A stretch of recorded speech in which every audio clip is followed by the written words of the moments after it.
সুতরাং প্রকৃতির ভারসাম্য বজায় রাখতে বৃক্ষরোপণ করা আমাদের অত্যন্ত প্রয়োজন। মাস্টারমশাই যেমন বললেন যে মায়ের নামে একটি গাছ, একটা বৃক্ষ একটা গাছ হচ্ছে আমাদের সমাজে আমাদের প্রকৃতিতে মায়ের মতো। তাই আমরা গাছপালা রোপণ করব এবং রক্ষা করার দায়িত্ব আমাদের সবার। বুঝতে পেরেছো? আজকে 5ই জুন বিশ্ব পরিবেশ দিবস।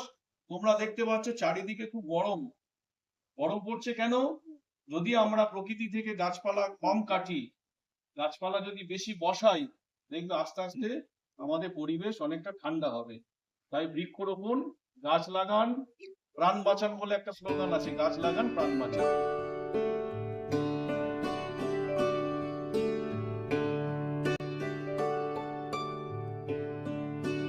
বলো, একটি গাছ